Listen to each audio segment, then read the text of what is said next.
Bonjour à tous et à toutes. La Saint-Valentin approche à grands pas. Pour être la plus jolie pour cette journée, je vous ai préparé une série de 2 tutos, la coiffure et le maquillage que je porte aujourd'hui. Je vais vous présenter aujourd'hui un tuto sur ce maquillage qui est dans des tons pile bons, je trouve, pour la Saint-Valentin. Si vous voulez connaître les produits que j'ai utilisés, je vous invite à vous rendre sur le site du webzine Pulp sur www.culturepinup.com. J'y ai listé tous les produits que je vais utiliser aujourd'hui, et donc si ça vous intéresse, n'hésitez pas à aller y faire un tour. En attendant, je vous laisse avec ce tuto. Je commence comme d'habitude par faire mes soins de peau et donc à hydrater ma peau. Je commence ici par une lotion qui va nourrir ma peau. Ensuite, je mets une gelée hydratante, comme d'habitude, l'hydrogéniste de chez Lierac. Je n'aime pas les crèmes hydratantes sous forme de crème, donc j'utilise différents produits qui sont adaptés à ma peau et à la texture que j'aime avoir. Ici, je mets une petite base lissante pour faire en sorte que mon maquillage soit plus joli par-dessus.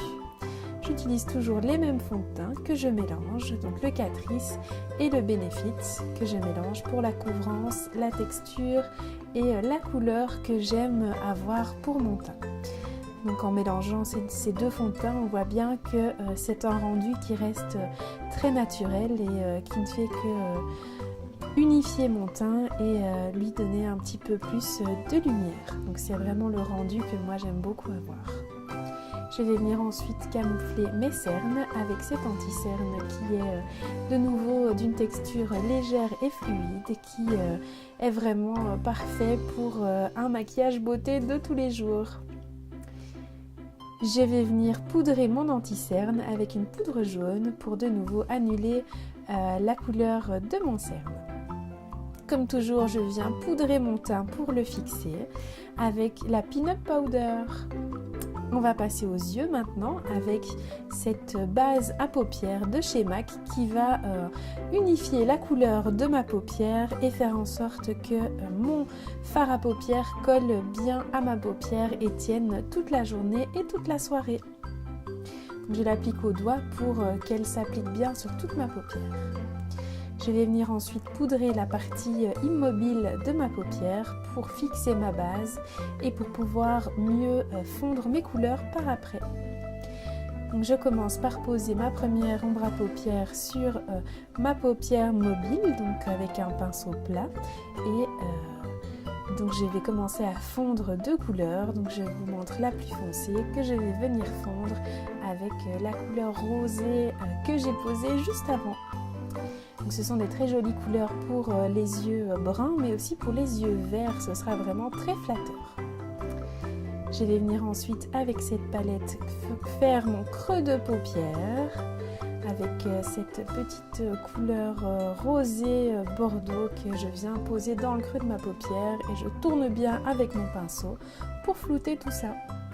Pour encore accentuer mon creux de paupière, je viens poser une couleur un petit peu plus foncée uniquement dans le creux de ma paupière pour vraiment accentuer mon regard.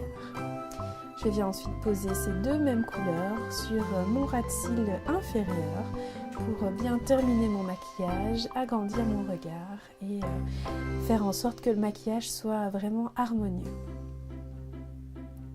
Pour illuminer mon maquillage, je viens prendre cette petite couleur champagne un petit peu irisée que je viens poser sous mon sourcil et au coin interne de mon œil. Toujours dans le but d'illuminer mon regard, je viens poser des paillettes au coin interne de mon œil. Que serait un maquillage pin-up sans son liner? Donc je viens poser toujours le même liner que j'utilise dans chacune de mes vidéos. Je trouve qu'il est vraiment d'une grande précision et d'une grande facilité d'utilisation. Donc je vous invite à aller voir ma vidéo liner pour apprendre la technique que j'utilise au quotidien. Je viens ensuite faire mes sourcils. Donc comme toujours, je ferai une vidéo spéciale sourcils.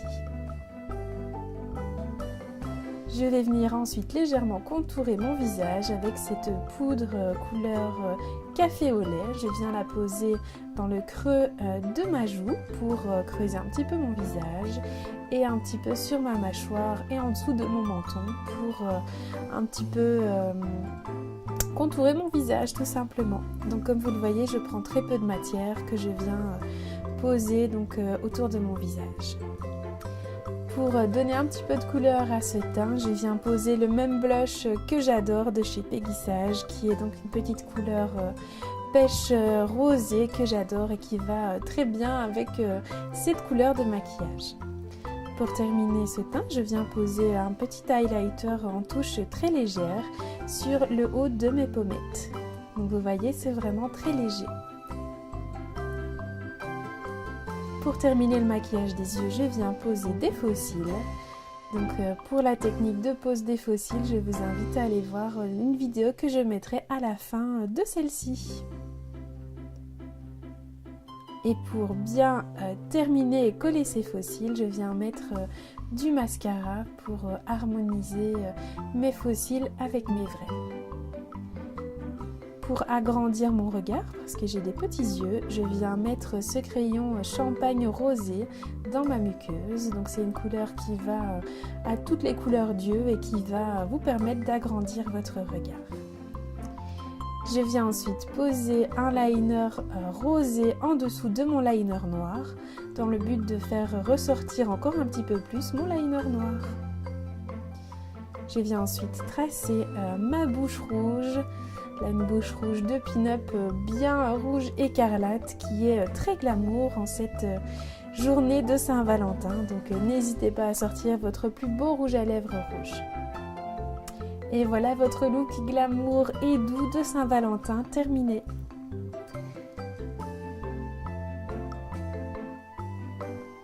Maintenant, il ne manque plus que la coiffure et la tenue. Et voilà votre maquillage de Saint-Valentin terminé. J'espère qu'il vous plaira et que vous le reproduirez chez vous. Si c'est le cas, n'hésitez pas à m'envoyer une petite photo, ça me ferait très plaisir de vous voir avec ce maquillage. Si vous avez besoin d'autres conseils, un petit message et je suis là pour vous aider. Si la vidéo vous a plu, n'hésitez pas à la liker, à me laisser un petit commentaire ou à vous abonner à ma chaîne pour toute information sur les nouvelles vidéos. Si la coiffure que je porte vous plaît, on se retrouve lundi prochain. Je vous ferai un tuto donc sur cette coiffure qu'on appelle un demi-poodle que j'ai ici agrémenté avec un filet vintage perlé. Donc n'hésitez pas à revenir me voir dans une semaine pour un nouveau tuto. En attendant, je vous souhaite une très belle semaine.